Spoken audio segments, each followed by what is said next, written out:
Hi, how's everybody doing? How's it going? Can you hear Trixie? She just went, that's my mom's dog. I've been working and studying with her at my feet.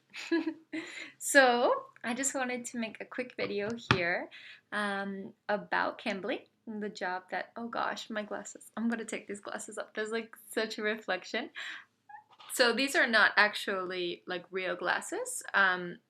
This is not an ad, but I just love the brand Warby Parker, so I did a try on, and I got 5 pairs in the mail, and these ones I really like, so I wanted to wear them for a bit and see if I think that they're the ones for me, and I think they are. My mom would disagree, but I guess that's why I'm 26 now. Almost 26. I'm not 26 yet, so I get to make my own decisions.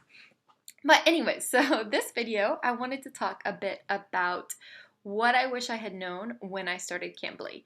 So honestly, when I started with the company, I did not do a lot of research at all. I was in pretty like a not desperate situation, but I just was really hoping to change jobs at that point. So whenever I got the acceptance email and I just got started, I was like, all right, let's go, let's go. But I didn't necessarily prepare that much. And that's why I'm making this video, because I don't want y'all to make the same, y'all.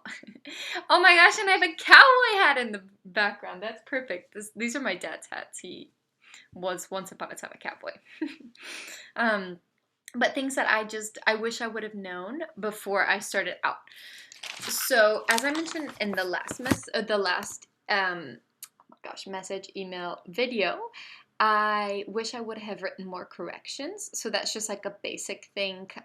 Just like as you're talking, you're correcting someone, type it out. So that's like more of a tip, a general tip, but that's something that I wish I would have known from the beginning. And another thing, this is more like on the like social emotional level, which is actually what I'm studying. I'm doing a lot of research in like psychology and things right now, so I obviously like love thinking about this and love talking about it. But I just realized it took me until a really difficult class in which a student, he just kept getting frustrated with me, and he obviously like didn't want to be there, and everything that I mentioned, like all the topics that I brought up for conversation, he just was not into. And what I want to say here is that you won't please everyone, and not every student is going to be a good fit for you, and that's okay. So I wish I would have known that. I used to kind of be hard on myself and just feel like, oh my gosh, I can't figure this student out. Like, they're obviously not getting along with me. They want X and I'm giving them Y or Z, those kinds of things. And I just realized, like, just like you don't want to be best friends with everybody, not everybody is going to want to be your student, and you're not going to want to be the tutor of anybody either. And that kind of brings me into another point I wanted to make, and especially in trial classes, when it's just it's somebody that you don't know, they're doing 15 minutes for free. If you feel uncomfortable and you just don't, it's just not a right fit. It's not a good fit, and especially more than anything, if you feel uncomfortable, and this has happened to me, unfortunately, as a female tutor and probably as a young female tutor as well. Sometimes I'm just, like one time I remember I was in the class and a student kept asking me to stand up. He was like, teacher, can you stand up?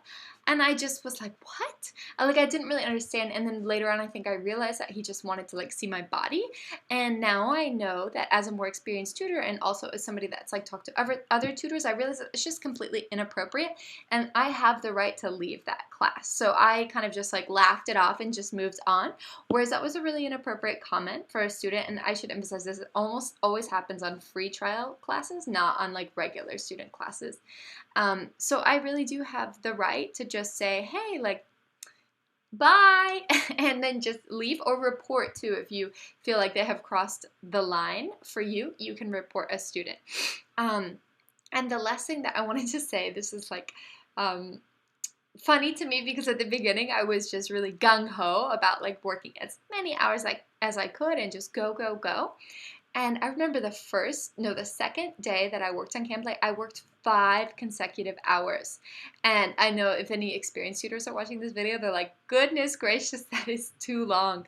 And everybody has their limit, and that's what I want to say, that you need to find your limit, because for me, my limit is 3 hours without a break. So I'll work 3 hours and then I'll work 2 more or 3 more, whatever I need, whatever that day, kind of the schedule works out for me in that day.